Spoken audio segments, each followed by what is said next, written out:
or the color of their skin, depending on the society you're talking about. Well, it happens in India. Absolutely. When people feel Fair and left out, they lovely. have no Fair and Lovely ads are banned on NDTV. Good for We you. lose a lot of money as a result, but we will not accept that kind of racism on our channel. Yeah, it looks like I'm the only one who didn't use it. Sorry? It looks like I'm the only one who didn't use it. Well, look, I mean, the point is that so all of these. Especially if somebody whom you don't like built something beautiful for you, you must enjoy it even more. Sends everything from here back to England, whereas these people, even whatever they looted, they spent here. No, There no. is a difference. That is because it's another time when there were no ships. Technical problem, isn't it? There were ships. There were ships. Transportation issues. Great that you're not a God man and you don't have a religion. I think that's a huge, God bless you actually for that. No, this. Why have we given that up? You mean to say why have we given up the stanza? Yeah. That's because they wanted to reduce it to 57 seconds. Technical Not issues. because, They should take not this because that's not relevant, that's still relevant to us. Namaskaram to everyone. When we say plural, generally people are understanding this as maybe 3 communities or 5 communities living together. But that's not the nature of India's pluralism. Because within the family of 5, they have 5 different gods and goddesses going. So, our pluralism is very individualism in many ways. Because this culture has always encouraged seeking. Seeking cannot be en masse, seeking is always individual. You cannot make a crowd seek something, you can make a crowd pray, you can make a crowd do something else, but you cannot make a crowd seek something. Seeking is always individual. This being the fundamental ethos of this culture, we must understand this, that these are more recent happenings probably in competition with everybody else in the world. Otherwise, this is a land which has always been a land of seeking. The highest values in this land have always been truth and liberation. Just in the previous generations, if you heard my grandmother talking, not some spiritual discourse, I'm saying daily conversation. Without using the word karma, mukti, prarabdha, moksha, without this no conversation ever happened. So it was so much a part of our way of living that holding not God as the highest value, but mukti or moksha or liberation as the highest value. And any God. Any God, you have… No, we know the Ishwar, technology Allah. of God making, but there's never been a God in this country. All the people that we worship are people who walked this geography at some point of time. They went through the trials and tribulations that all of us went through. In fact, probably they faced much more drama than what's happening in most of our lives. And we are not bowing down to them because they were, superhuman or something. They were human but not trampled by life that is here. And today, many people say Sachin Tendulkar is a cricketing god. That's very much in line with our culture, because here, when we said a deva, we meant someone who has excelled beyond certain limits. They have excelled in such a way that most people think they are above humanity. Right, but I think a quote of yours which describes India as a kaleidoscope of chaos, right?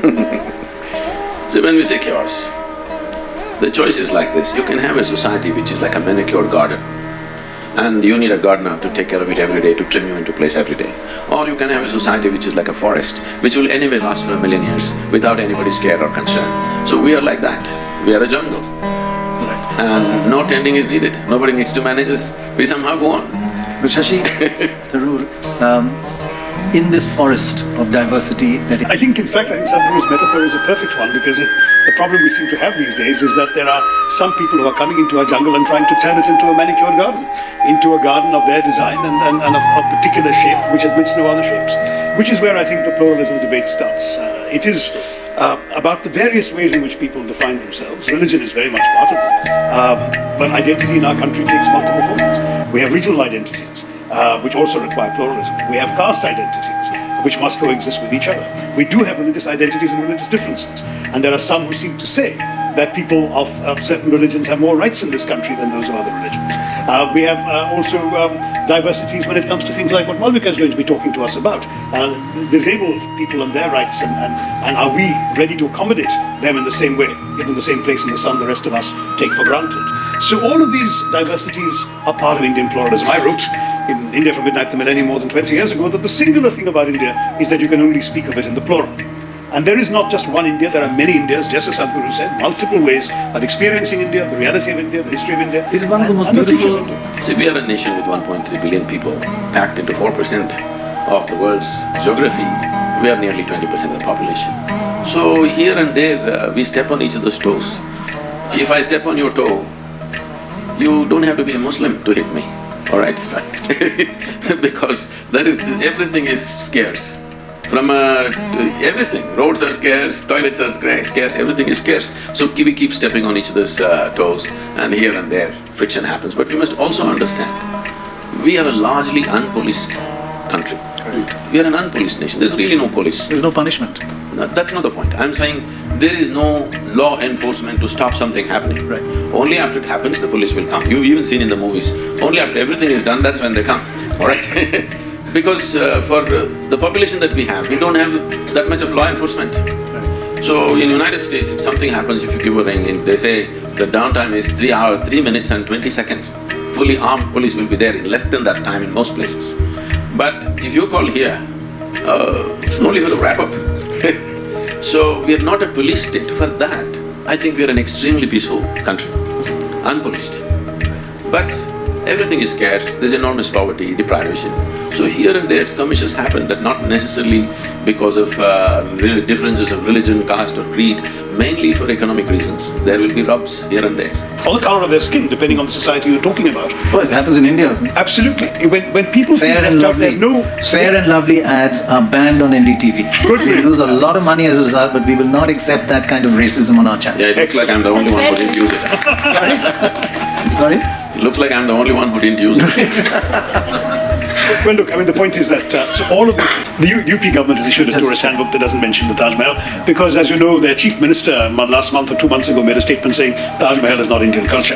They have a particularly bigoted and narrow-minded view. Now, What he's is becoming political. I just want to rescue us all from that.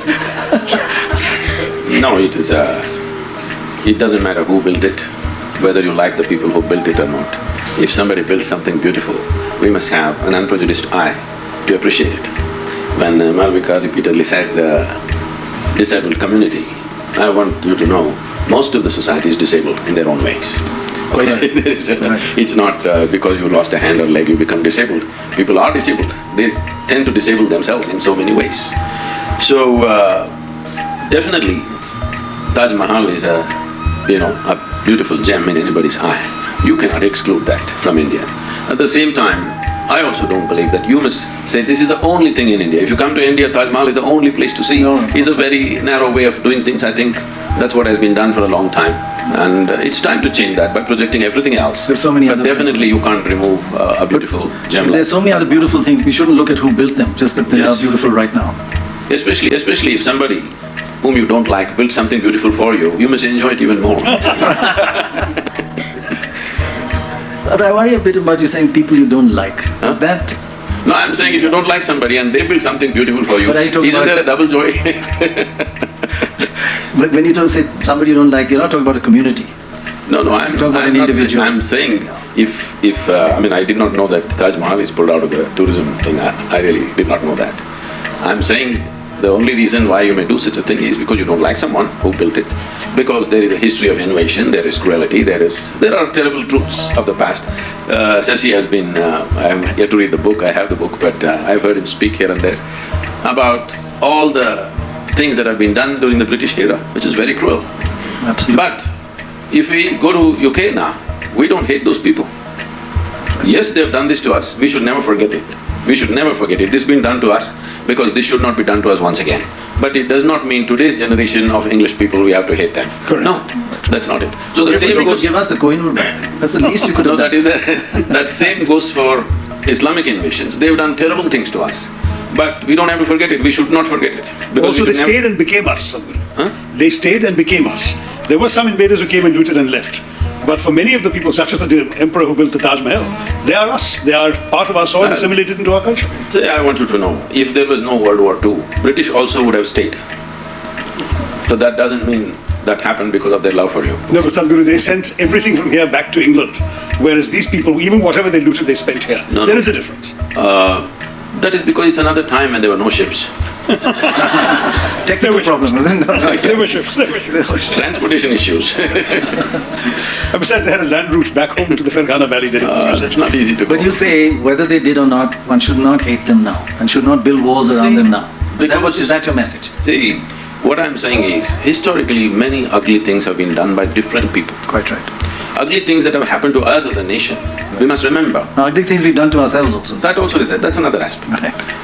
What others have done to us, we must remember, but we should not become bitter because this bitterness will destroy us.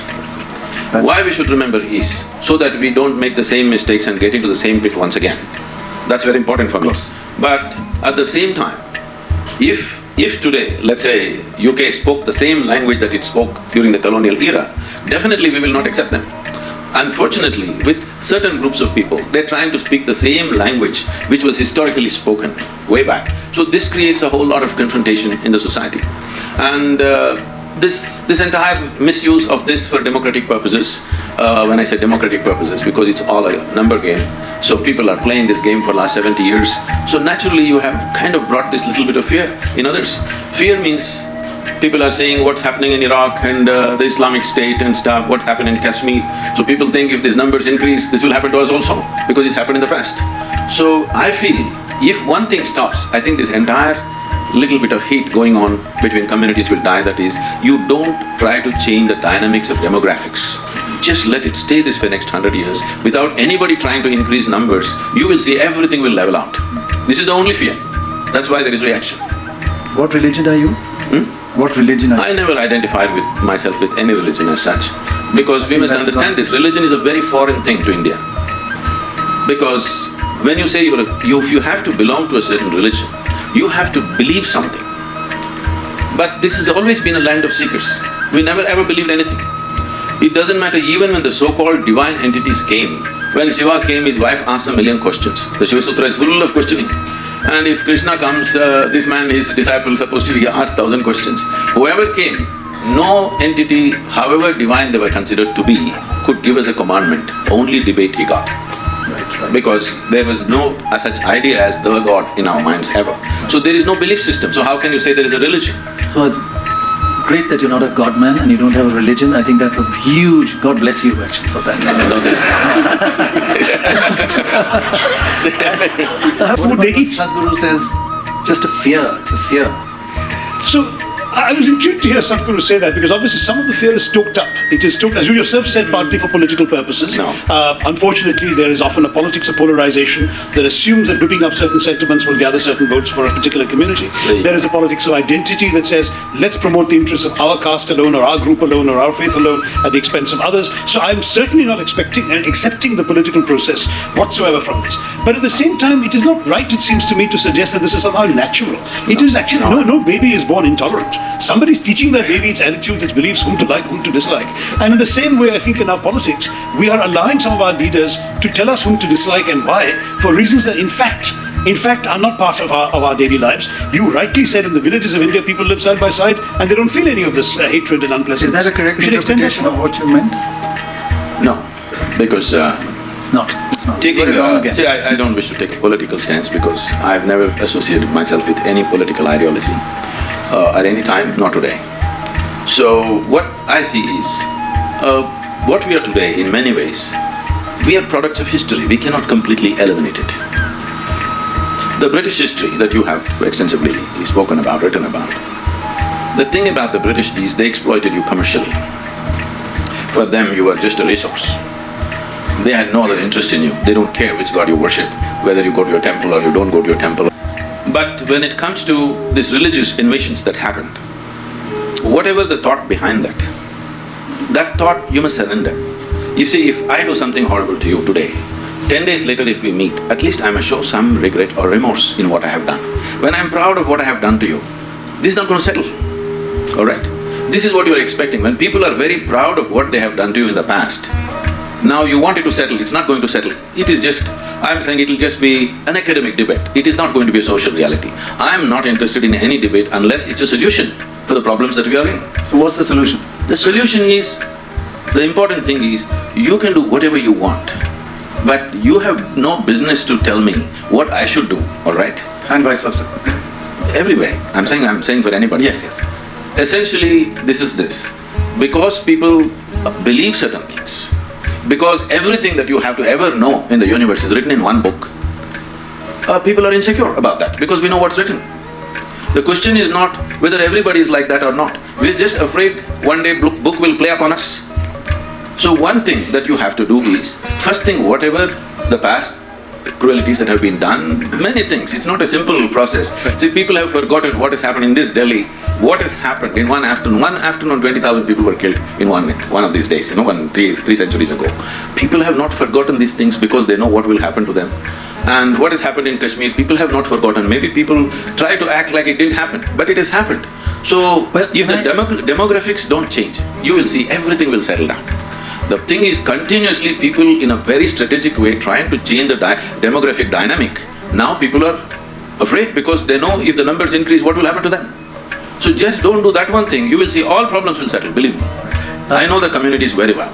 The situation is that there is no sense of remorse or regret about what happened. This is a reality which we are living in, where people who firmly believe their way is the only way to go to heaven, all right? First of all, I'm not interested in going to your heaven, so leave me alone. But you keep on trying to change the demographics, there will be fear. If you think that is an empty fear, then you have to see what's happened. What is happening even now in certain parts of the world, you must see. It is not an empty fear. So I'm saying, whatever you believe, it's your faith. So you say… First of all, let me finish this. Sure. I feel, the moment you believe something, you are disabling yourself. Because belief essentially for me means, you are not straight enough to admit you do not know. As far as I'm concerned, either I know something or I don't know something, that's all there is. Everything that you don't know, you believe, and you want me to believe the same thing? No. So this culture has never imposed anything on anybody because nobody believes anything. We are seekers. Seeker means what? You can be a genuine seeker only when you realize you do not know. So this is of a certain nature. Now in reaction, unfortunately, we also tending to become like that, which is a very sad thing, okay? But at the same time, a society is not made by, till now at least, maybe in future it might, society is not made by spiritual wisdom. Unfortunately, it's made on the streets, how people react, how they fight, how they defend themselves, what they can preserve, what they cannot preserve. In this is how societies are made still. It's a crude way of doing things, but that is how it's made and that's how it is still now. But didn't you just say earlier that you've traveled around India recently and throughout your life, even as a young man when you were on a motorbike, people live with each other in complete peace and harmony and without fear, without thinking of the history, without thinking of numbers. Even now it is true. And Shashi says that… I'm telling you, even now it is true, except those communities which are kind of little ghettoed, except in those places. Everywhere else, even now it is true in this India. Just now 30 days I've driven across the country. Right. Even now it is true. Every kind of people, every kind of community leaders came to me and spoke to me and I spoke to them. All this happens. Right. I'm saying, one thing is a whole lot of people, particularly, I'm sorry, political class is trying to exploit the differences, all right? I think you agree on that. I think I agree with Sadhguru. The thing is, when I say political class, I don't mean to say every political person is doing it. After all, politics is a dirty job that somebody is doing for us because we are not willing to do it. That's right. So someone like you who has such a major role in society as a Sadhguru, should you and others like you not take on the role of educating people to overcome the fears you mentioned? I mean, the fear of demography is even mathematically an absurd one. 80% of the population is Hindu. How can they be afraid of a small minority of a smaller minority? And what is the demographic calculation by which this number can overcome us? Should we not educate them to leave their fear behind and say, look, let bygones be bygones, as he said, put that baggage down. You referred to Nadir Shah's attack in Delhi, 1739. I've written about the British attack in Delhi, 1857. But if we can forget the British, let's forget Nadir Shah too. No, we can forget it. We just have to make sure it doesn't get repeated. That's all. I will tell you what's the fear. But you're not justifying hate. I'm not justifying. I'm saying, that's fine. First and foremost thing is, whatever people have done historically, we don't have to hold it as a reality today. Correct. Only thing is, all communities should distance themselves from that historical events. But I will tell you, wherever there is a certain majority, you will see all other things get naturally pushed out, totally. Which is not the way this country is operated. I am telling you, in Tamil Nadu, if I go to certain districts, without asking me, the state provides me security. I say, why? So Sadhguru, you don't understand, certain communities are saying you are coming and you will convert them into something else which is not their way. So they put police around me. I say, what nonsense, in India why do I need police around me, for me? They say, that's not the way it is. It happened in Tamil Nadu when I went to Kanyakumari. They put over 300 armed police around me. I said, what the hell is this? I've never asked for security in my life, in Tamil Nadu especially. But they put armed police in a program where there are about 12,000 people. I'm walking up and down the ramp and speaking. These armed men are walking up and down with me. Actually, can I just take on from that? There's one criticism of the West that, they look at India and you call the Pakistanization, not you call, the West call. What Malvika is saying is, it's unfortunate that such situations still exist, but policies can be made, but I feel these issues will be only settled by a more humane society rather than